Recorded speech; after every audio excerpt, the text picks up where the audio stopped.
and welcome to National Rebuild Day, which occurs on the 30th of April every year. So this is being filmed on the 30th of April, even though you're seeing it the day after. So it does stick to the theme, and hopefully the spirit can carry over one more day.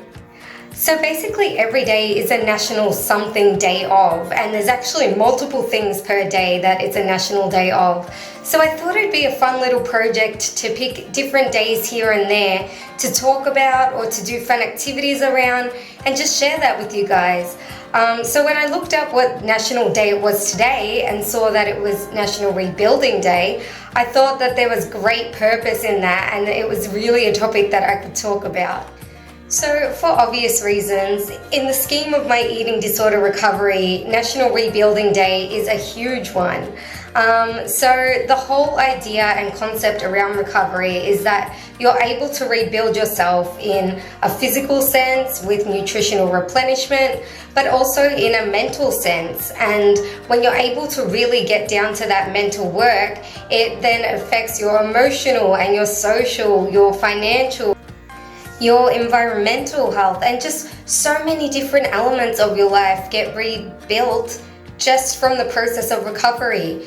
And it doesn't have to be a necessary goal. Like, people may not want to change their whole life when they go through the recovery process, but it's kind of the toppling effect that naturally happens, and it's just this organic enhancement of every element of your life.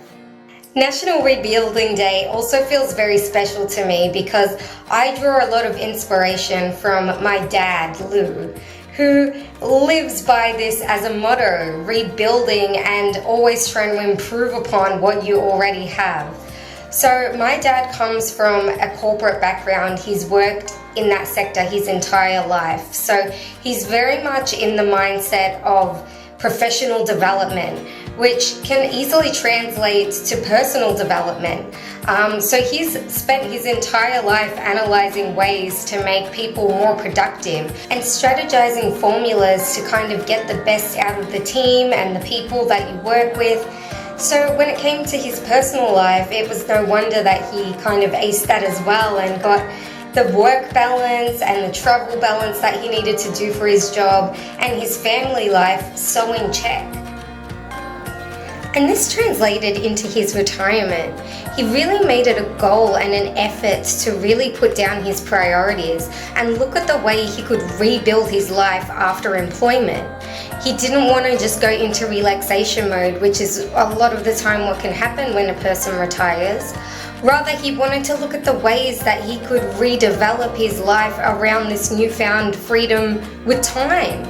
He had a lot of extra time, so he had to look at how he was going to utilize it best. And I've got to say, he is the happiest person I know, and he is really utilizing the space and the time he has now to develop his life, to spend more time with family, to do more social things, and to just enjoy life the way he should after a really long career. I think the main point here though is that we can all use a rebuild in our life. Even once we've just finished a rebuild, there is always room for improvements for humans. So it's a never-ending process, and this is something that a person with a mental illness will have to go through a lot, but it's also something that an average person without a mental illness will have to go through. This is just the human experience, so I highly recommend taking a moment to see how you can rebuild your life on this National Rebuilding Day. Bye!